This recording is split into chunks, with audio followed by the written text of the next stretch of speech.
Hey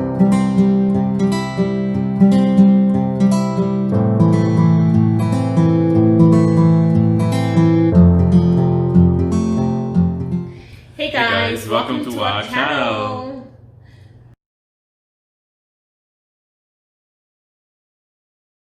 We are grateful for each and every one of you out there. Thank you so much for tuning in and watching our videos. Continue to share and like and give us your comments right below. So just let us know. Yes, let us know how you feel. Let us know if you have any questions, anything that you would like to hear from us, and we'll try and to do our best, you know? Yes. So today it's going to be very interesting. Yeah. It was a time when it was a season when we couldn't stand to be around each other. What do you mean stand? That's a strong word. Yeah, just I couldn't say no better. You couldn't stand to be around me? I couldn't stand to be around you. Girl, you know you love me. I love you, but I still couldn't stand to be around you. Wow. And the same with you. I mean, it was a time when you thought I was a nagging woman. So. Thought? Am I still a nagging woman? Yeah, you're right. Thought. You're right. Thought. Whatever. Anyhow, you get jokes. You get jokes, right? Sorry. But we went through that season, and I think that's why we can we can speak on it. Yes, because we went through that season. Yeah.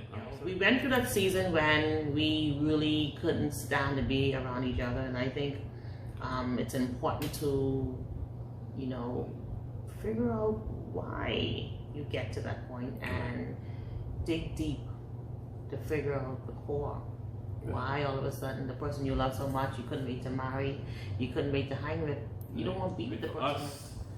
We did everything together when we were young. I mean, we went everywhere together. We did everything together. Everything with us was always together because we enjoyed each other's company. But then I guess when we had Jamie, and then both of us started getting jobs, and then we started working on getting different places, I think we got so busy working until we didn't focus. Right, we didn't focus so much on each other. So we sort of grew apart over the years. And I would say that. Also, our personalities just didn't mesh. We didn't. I think what happened is that we went one way with maturity. Yes, I think we I went up and you went down. Right, you got saved and I wasn't saved. So she was so deep and holy and spiritual, and I was saved and I was a heathen. So in her mind, I wasn't deep enough or spiritual enough to be with her, I'm guessing. While I was out partying, she just wasn't worldly enough to hang with me. Well, you know what? I must say, I really was, seeking after God and found Him. And, I think I took it to the next extreme. Whereas, He is right. I really was really holy, and I'm the holy type. Whereas, I think I told Him certain things. We just, to talk about it another time. Whereas, if you don't do this, then you can't have this, and which is wrong. But I think all of that cost Him. That's part of it. And then what we have to talk about is, let's go back into the foundation of our relationship. You were born in a home where your mom was the mother, but she also had to be the father. So she was like a mother and father figure in your home. So she was a strong woman. So you were raised in that home to see someone that was a strong woman. I was raised in a home with both parents, and my father was the head of the home. So my mother, she was not a loud spoken person, so she was very quiet. So you would seldom hear her voice. So I wasn't used to no woman tell me what to do. And I wasn't used to a woman constantly rowing, or if you want me to get something, me to do something, you could row me and you could be, I wasn't used to that. So when we got together, I wasn't used to a woman trying to dictate to me. Not that a woman's voice isn't important in the home, but I was raised old school.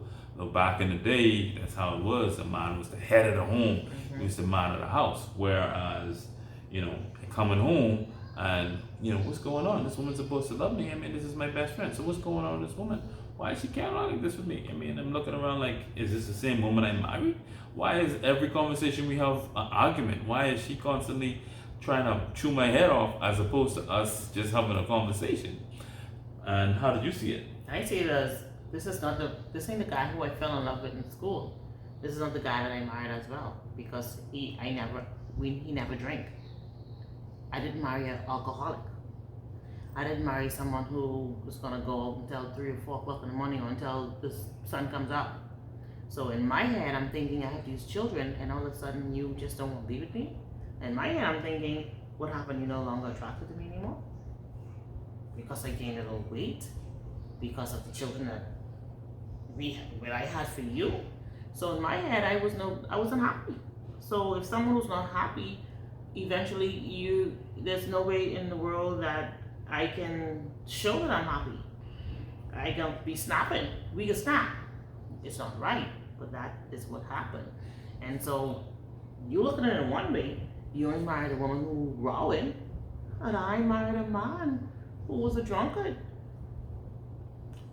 So it's amazing. So I mean, But what's yeah. unfortunate was because she was, I'm not blaming her, because she was arguing, I was more inclined not to be home.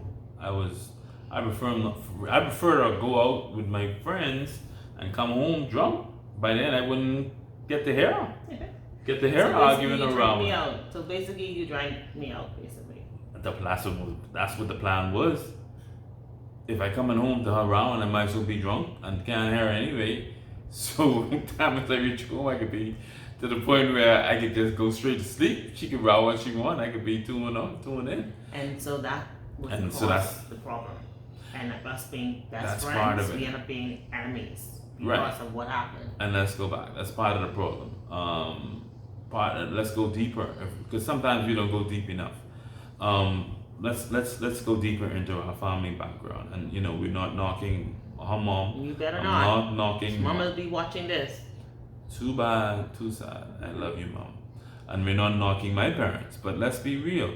We're in a generation where our parents, we weren't taught to show love and No. show emotion as men to our spouses because our fathers didn't teach us how to do it.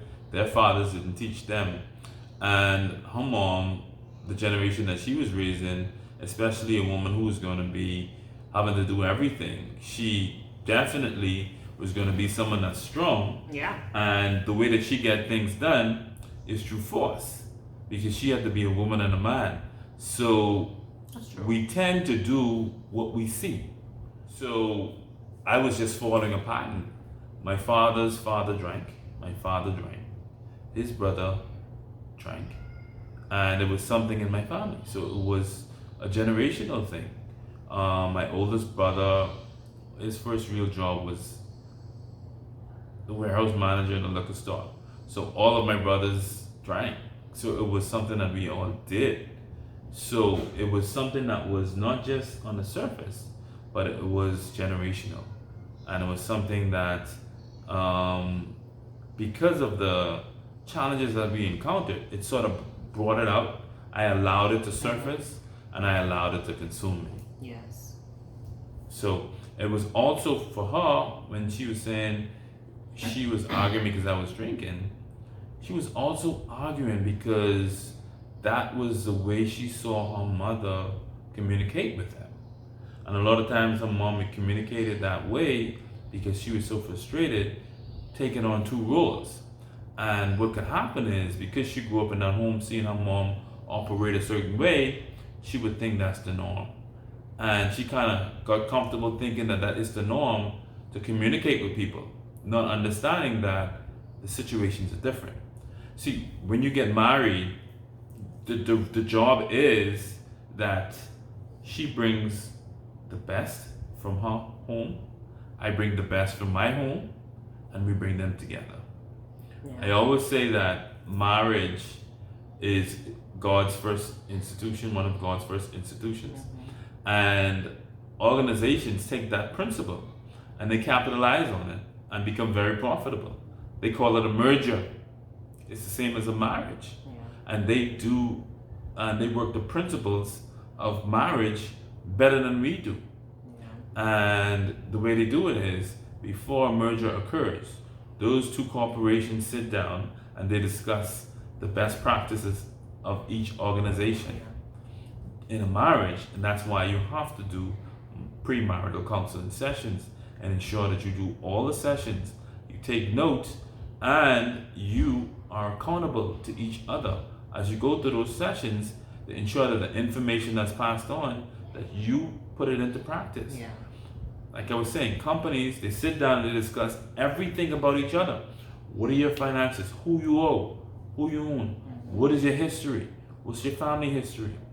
And they take the best principles from each company and put them together.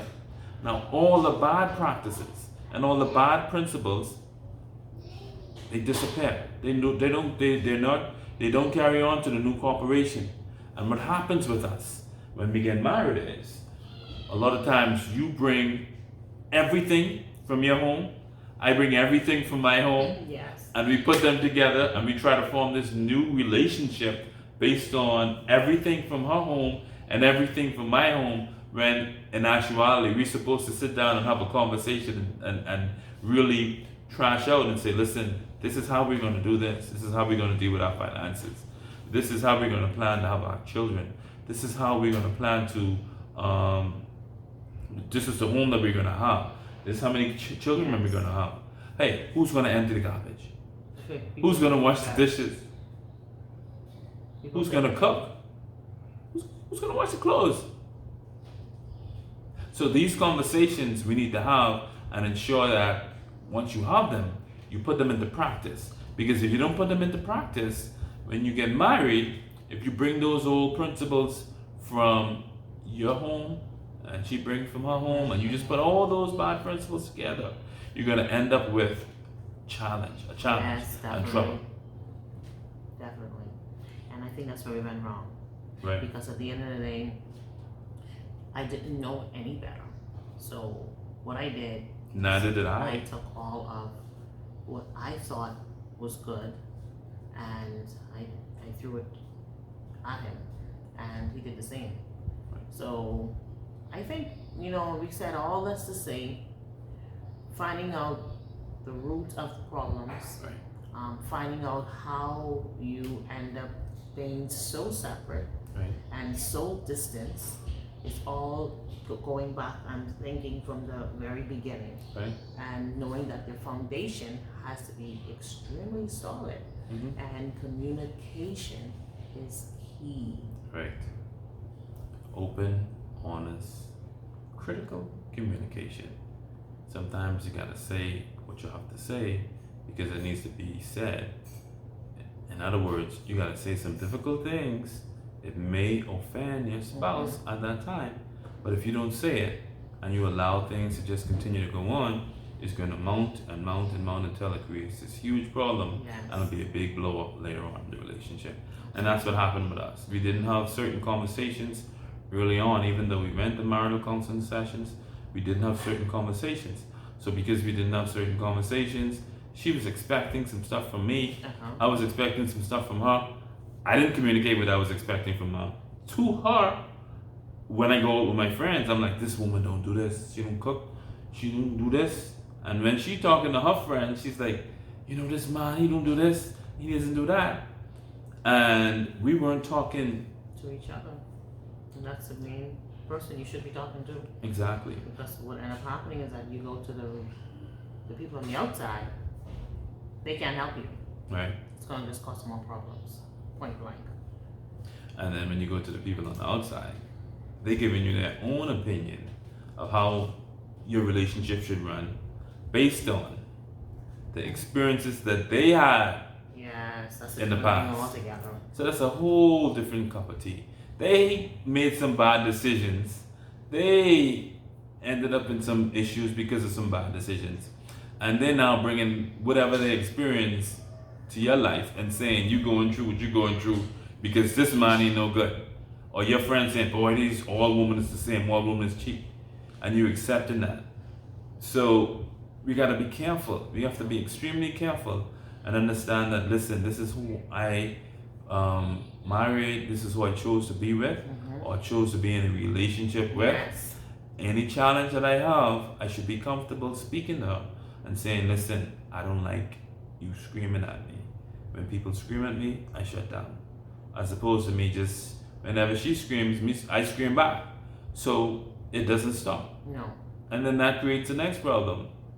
Who's going to give in? Oh boy.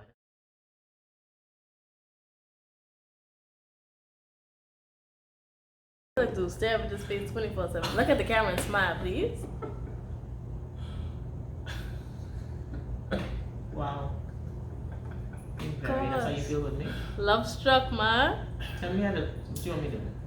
And then don't want to treat him right all the time. How? Jesus. Yeah, you hear that? It's acceptable punishment. That's how these man go away. Mm-hmm. Child. Let me know if this how you want it. You look high. Open I your have love. Yeah, that's your pants. You're welcome. Thank you. You're welcome. Okay, good stuff. Yeah. You want to start? Sharice, why would you start now if you're still talking? Let's start. Let's just start. That makes no sense. Naturally, Someone with fish. come on. He's going.